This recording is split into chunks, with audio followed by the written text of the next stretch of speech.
Hello बच्चों, let's see the questions. Question is given कि two identical charged particles each having a mass 10 gram and charge 2 into 10 to the power minus 7 coulomb is are placed on a horizontal table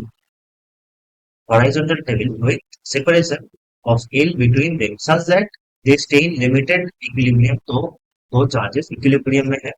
If coefficient of friction between each particle at table is 0.25, then L का value क्या होगा? ठीक है.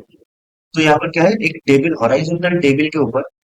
सो let's say this is the horizontal table. इसके ऊपर दो charges है, identical charge particle. So let's say this is the first charge particle and this is the second charge particle. इनका मास हमें क्या गिवन है? Mass is equals to 10 gram, that is equals to 10 into 10 to the power 10 into 10 to the power minus 3 kg.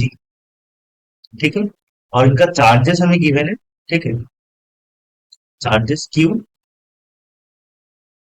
is given 2 into 10 to the power 7 coulomb.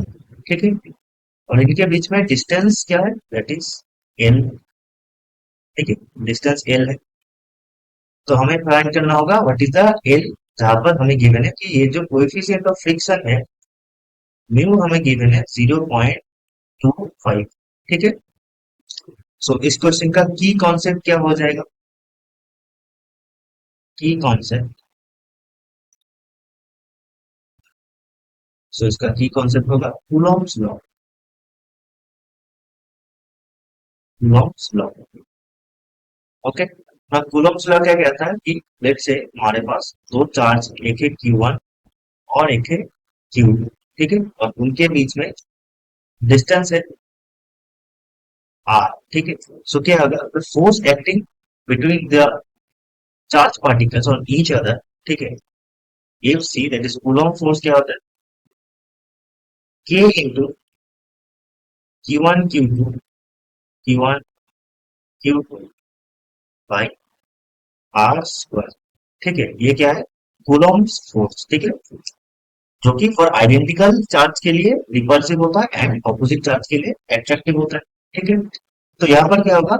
Identical charge particles है. ठीक है. That means दोनों each other के तरफ एक repulsive force देगा, that is F C. F C रहेगा. ठीक है. ना यहाँ पर जो सरफेस रफ है, ठीक है, तो क्या होगा? उसका जो एफ सी का ऑपोजिट डायरेक्शन में, दैट इज उसका मोशन का ऑपोजिट डायरेक्शन में एक फ्रिक्शनल फोर्स एक्ट करेगा एफ. ठीक है. एट इक्विलिब्रियम में क्या होगा? F C is equal to F. F C is equal to F होगा. ठीक है. अब एफ क्या होता है? F is equal to frictional force equal to mu into normal reaction. ठीक है. इस केस में नॉर्मल रिएक्शन क्या होगा? नॉर्मल रिएक्शन इधर एक्ट करता है. ठीक है. और नीचे एक्ट क्या करता है? नीचे एक्ट करता है एमजी. एमजी. ठीक है. सो फ्रिक्शनल फोर्स होता है म्यू इंटू एम जी. ठीक है. सो क्या हो जाएगा? एफ सी क्या है? के क्यू स्क्वायर. ठीक है. क्योंकि दोनों का identical charge K Q square by L square is equal to mu M G. ठीक है. तो यहां से एल का वैल्यू आएगा root over of K by mu M G into Q. ठीक है. नाउ हम वैल्यू पुट करेंगे. ठीक है.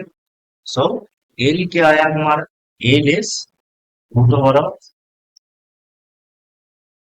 Over of K by mu M ji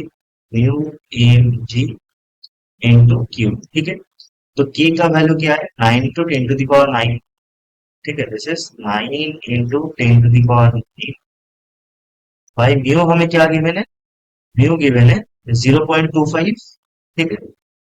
0.25 into M. M is 10 into 10 to the power minus 3. G is 10 into क्या हो जाएगा? Into होगा 2 इंटू कितना था charge? Charge is 2 into 10 to power 7. ठीक है. 2 into 10 to the power 7. Okay. तो यहां से एल का जो वैल्यू आएगा दैट विल कम 0.12 मीटर, ठीक है, और दिस इक्वल्स टू 12 सेमी.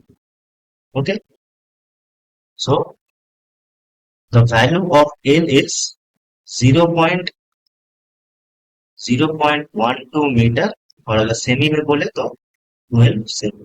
ठीक है, यही हमारा फाइनल आंसर हो जाएगा. Okay, hope you understand it. Best of luck.